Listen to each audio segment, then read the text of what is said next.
My name is Brechael Walker. I'm 31 years old and I'm an education resource specialist. I'm currently making $70,000 and I'm in my 6th year of teaching. I started making $48,000. That was my initial salary in my first year of teaching. So I've had an influx in salary over the past 6 years. To date, I feel very secure and confident in our finances.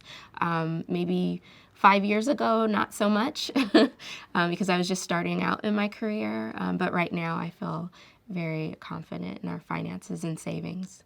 So I graduated with my bachelor's degree from the University of Nevada, Las Vegas, and I was fortunate enough to have my parents help me pay for, or completely pay for, my undergrad degree. And so when I pursued a graduate degree from Loyola Marymount University, I took out school loans to the tune of about $20,000 a year because I wasn't working at the time, and I did pursue student teaching while I was in graduate school. And so during that time, the $60,000 overall, I started making payments 6 months after I graduated. And so to date, I have $37,000 that I owe on my school loans. There's also a teacher loan forgiveness program. If you make 120 payments, which is about 10 years of payments on your school loans, you can, and you're working for 5 consecutive years as a teacher within an at-risk school setting, you can get some or part of your loans paid off. So that's a great advantage to also working in the education space as well. Currently, I'm making $70,000, and on a monthly basis, I am making $5,800, but I'm bringing home $4,300 of that a month. And I'm paying for my school loans. Right now, is about $350 a month. I have collectively $37,000 in school loans that I owe.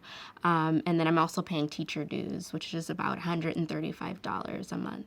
My husband works in the nonprofit space for an organization that works in the civil rights space, and he makes $95,000. So collectively, we're making about $165,000 annually. And so with his check and with my check monthly, we have our mortgage, which is about $3,500 a month. We have his school loans as well, which is about $500 a month.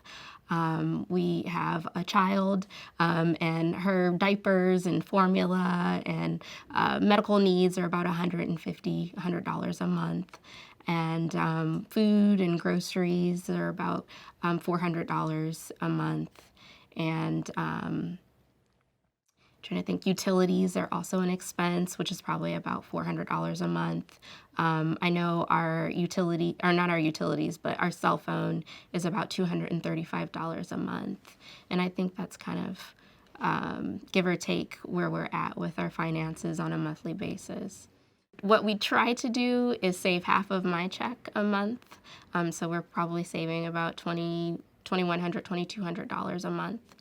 And so we try to either save my whole check or save half of it and exclusively live off of my husband's check, so that we're saving, because saving is so important. You know, if I get sick or if the baby's needs come into play, then we also need savings, you know, no matter what.